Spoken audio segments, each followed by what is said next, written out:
सम्राट ने राबड़ी आवास पर भेजी फोर्स। क्या फिर मुसीबत में फंस गया लालू परिवार? राबड़ी आवास को खाली करने का नोटिस का टाइम अब पूरा हो चुका है और अब राबड़ी को आवास खाली करना ही होगा।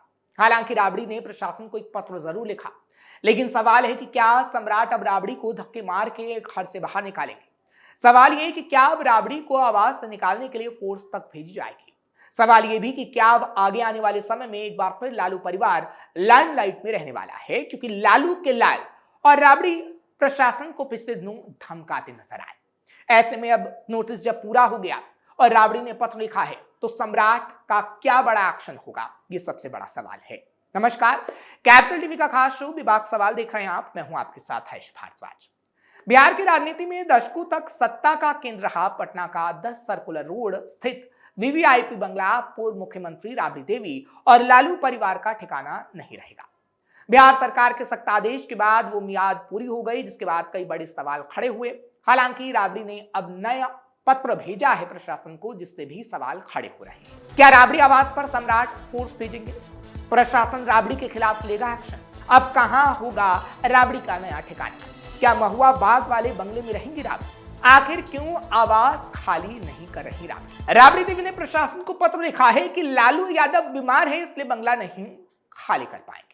हालांकि बिहार की राजनीति में दशकों तक सत्ता का केंद्र रहा पटना का 10 सर्कुलर रोड इस वक्त चर्चा का विषय बना हुआ है, क्योंकि अब ये लालू परिवार का ठिकाना नहीं रहेगा।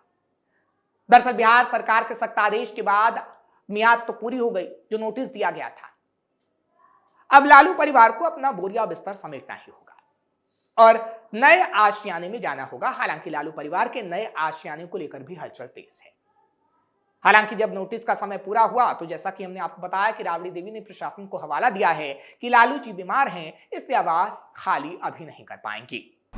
पुराने घर का जायजा लेने पहुंची राबड़ी देवी। हालांकि इन सब के बीच लालू परिवार की शिफ्टिंग की तैयारियां चल रही हैं और इसी कड़ी में पूर्व मुख्यमंत्री राबड़ी देवी पटना के कौटिल्य नगर स्थित अपने निजी बंगले का निरीक्षण करने पहुंची थी। यह आलीशान बंगला अब बनकर लगभग पूरी तरह तैयार हो गया है। अंतिम चरण के काम का मुआयना करने पहुंची राबड़ी देवी इस दौरान बिल्कुल सादे अंदाज में और बिना किसी सुरक्षा तामझाम के नजर आई। माना जा रहा है कि सरकारी आवास छोड़ने के बाद पूरा लालू परिवार अब इसी घर में शिफ्ट होगा। नया घर, लेकिन पता पुराना। कौटिल्य नगर का ये घर भले ही नया बनकर तैयार हुआ हो, लेकिन लालू परिवार के लिए ये पता बहुत पुराना माना जाता है। इस बात का अंदाजा इससे से लगाया जा सकता है कि बिहार के पूर्व उप मुख्यमंत्री और नेता प्रतिपक्ष तेजस्वी यादव के वोटर कार्ड और आधार कार्ड जैसे अहम सरकारी दस्तावेज पर भी इसी कौटिल्य नगर वाले घर का पता दर्ज है। 10 सर्कुलर रोड की जगह मिले हैं कि बंगले। भवन निर्माण विभाग ने 10 सर्कुलर रोड का बंगला अब बिहार सरकार के मंत्री नंदकिशोर राम को आवंटित कर दिया है। इसके बदले सरकार ने राबड़ी देवी को विधान परिषद में नेता प्रतिपक्ष के नाते पटना के पॉश हार्डिंग रोड इलाके में 39 नंबर का बंगला आवंटित किया है। वहीं विधानसभा में नेता प्रतिपक्ष के रूप में तेजस्वी को एक पोलो रोड का बंगला मिला है। जेडीयू ने राबड़ी से फिर पूछा सवाल। हालांकि जेडीयू ने राबड़ी देवी से फिर सवाल करते हुए पूछा है कि इस घर के लिए आपको इतनी बेचैनी क्यों है? क्या 10 नंबर में कोई खजाना गड़ा है? और राबड़ी देवी अब जो बहानेबाजी कर रही हैं वो नहीं चलने वाला, क्योंकि ऐसे लालू यादव जगह जगह घूमते नजर आते हैं, लेकिन आवास खाली करने के नाम पर वो बीमार हो जाते हैं और राबड़ी पत्र में ये हवाला दे रही हैं। 10 सर्कुलर रोड वाले राबड़ी आवास को लेकर जेडीयू एमएलसी और प्रवक्ता नीरज कुमार ने राजद और राबड़ी देवी पर निशाना साधते हुए फिर सवाल किया। जेडीयू प्रवक्ता नीरज कुमार ने लालू परिवार की संपत्ति को गिनाते हुए कहा कि राबड़ी देवी के पास पटना में 43 बीघा जमीन है, कौटिल्य नगर में मकान है, महुआ बाग में किला बना है, फिर राबड़ी देवी को एक घर के लिए इतनी बेचैनी क्यों? उन्होंने कहा कि प्रधानमंत्री आवास किसी गरीब को मिल जाए, इसके लिए राबड़ी देवी लड़ती तो कोई बात होती, लेकिन राबड़ी देवी गलत तरीके से लड़ाई लड़ रही हैं और अब बहाना भी बना रही हैं। आज हम लोगों का मकान बदल दिया जाए तो हम लोग तुरंत हट जाएंगे। हम चुनाव जीतेंगे तो सरकारी आवास में रहेंगे, नहीं तो सरकारी आवास को खाली करके चले जाएंगे। जो नियम कानून है वो सबके लिए समान है। वहीं नीतीश कुमार के आवास पर राजद की ओर से उठाए जा रहे सवालों का भी जेडीयू प्रवक्ता ने जवाब दिया। उन्होंने कहा कि नीतीश कुमार को उच्च स्तरीय समिति की रिपोर्ट के आधार पर और सुरक्षा संबंधी मानक के आधार पर माननीय संजय गांधी निवास का आवंटन किया गया, वो इसी वजह से वहां रह रहे हैं। नीरज कुमार ने कहा कि अगर हम सवाल करें कि तेजस्वी यादव राबड़ी आवास में क्यों रह रहे हैं, तो राजद क्या जवाब देगा? 43 बीघा पटना में जमीन है, फिर भी एक मकान के लिए लड़ रहे हैं। राबड़ी देवी को कैबिनेट मंत्री का दर्जा भी मिला, आवास आवंटित हुआ, फिर भी वो 10 सर्कुलर रोड वाले बंगले में ही क्यों जमी हुई हैं, ये पूरी तरीके से अनुचित है। राबड़ी आवास में तहखाने को लेकर भी चर्चा तेज। वहीं राबड़ी आवास में तहखाने की भी एंट्री हो गई है। तहखाना को लेकर जेडीयू प्रवक्ता ने एक और बयान दे दिया है। हालांकि इससे पहले भी बयान उन्होंने दिया था। जेडीयू प्रवक्ता और विधान पार्षद नीरज कुमार ने सनसनीखेज आरोप लगाते हुए कहा है कि राबड़ी देवी के आवास में एक गुप्त तहखाना छुपा हुआ है, इसलिए वो आवास को खाली नहीं कर रही है। नीरज कुमार के मुताबिक इस तहखाने में जमीन के कागजात, भारी मात्रा में कैश और ज्वेलरी छिपाकर रखी गई हो सकती है। उन्होंने मांग की है कि आवास से बाहर ले जाए जा रहे सामान की सघन जांच होनी चाहिए ताकि पता चल सके कि वो सामान सरकारी है या फिर किसी। हालांकि जदयू के आरोपों पर राजद के मुख्य प्रवक्ता शक्ति यादव ने भी तीखा हमला बोला। उन्होंने नीरज कुमार को सीधी चुनौती देते हुए कहा, जदयू एक तारीख तय कर ले और पूरे आवास की सघन जांच करा ले। अगर वहां कोई तहखाना मिल जाता है तो नीरज कुमार को राजनीति से संन्यास लेता हुआ पाएंगे। उन्हें राबड़ी आवास के खजाने की नहीं बल्कि बिहार के सरकारी खजाने की चिंता करनी चाहिए।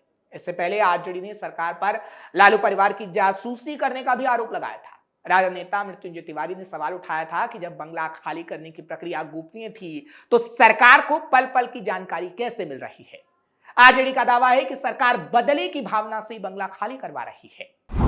नए आवास को लेकर भी जेडीयू ने उठाए सवाल। वहीं सत्ताधारी दलों जेडीयू और बीजेपी का आरोप है कि लालू परिवार ने अपने अलावा अन्य नेताओं के भूखंड भी अपने नाम करवा लिए हैं। उनके पास कई प्रॉपर्टी है, 6 से 8 कट्ठा जमीन है जो कि अवैध तरीके से है, जिसमें से एक हिस्से को केंद्रीय पुलिस बल को किराए पर दिया गया है जबकि एक हिस्सा खाली बताया गया है। फिलहाल पूरे आवास को लेकर इस वक्त वार पलटवार का दौर जारी है, क्योंकि कई बीघा जो जमीन लालू परिवार के पास है उसको लेकर जेडीयू सवाल उठा रही है और कह रही है कि इतने कट्ठा जमीन होने के बावजूद वो एक आवास के लिए लड़ रहे हैं। हालांकि इतनी जमीनें कहां से आई उसकी जांच होनी चाहिए। आरजेडी ने आरोपों को किया खारिज। वहीं आरजेडी प्रवक्ता मृत्युंजय तिवारी ने आरोपों को सिरे से खारिज करते हुए कहा है कि पूरा मामला राजनीतिक बदले की भावना से उठाया जा रहा है। उनका कहना है कि जमीन आवंटन पूरी तरह नियमों के तहत हुआ है और विपक्ष बेवजह सवाल खड़े कर रहा है। हालांकि अगर सरकार इस पूरे मामले की जांच कराती है तो कोऑपरेटिव के नियमों के मुताबिक लालू यादव के पास केवल तय सीमा के मुताबिक ही प्लॉट रह पाएंगे। अतिरिक्त भूखंडों को या तो वापस करना होगा या कोऑपरेटिव सोसाइटी को सौंपना पड़ेगा। फिलहाल कौटिल्य नगर की जमीन को लेकर सियासी घमासान तेज है। महुआ बाग वाले बंगले को लेकर सियासी घमासान तेज है और सभी की नजरें टिकी हैं कि आखिर अब सरकार का अगला कदम क्या होने वाला है, क्योंकि ये बंगला खाली करवाया जाएगा या फिर नहीं।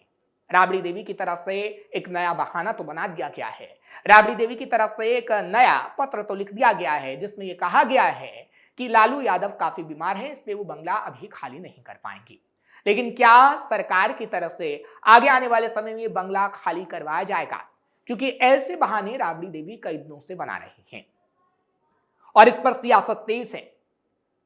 और यह कहा जा रहा है कि जल्द ही सम्राट की फोर्स सरकारी आवास में घुसेगी, राबड़ी के और राबड़ी के सामान को बाहर निकालने की कोशिश की जाएगी।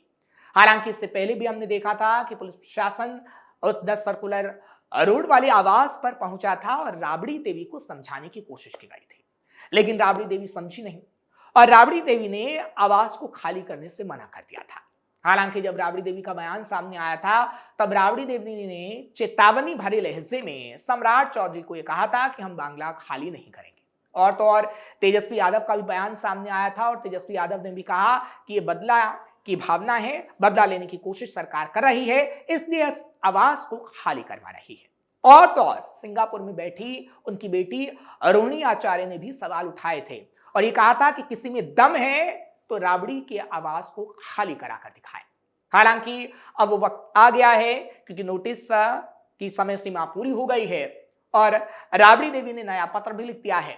लेकिन अब सरकार पर यह निर्भर करेगा कि सरकार इस बंगले को कैसे खाली करवाती है, क्योंकि सम्राट चौधरी की तरफ से पहले ही चेतावनी दी जा चुकी है कि बंगला अब आवंटित किसी और को किया गया है और राबड़ी देवी को यह आवास खाली करना ही होगा।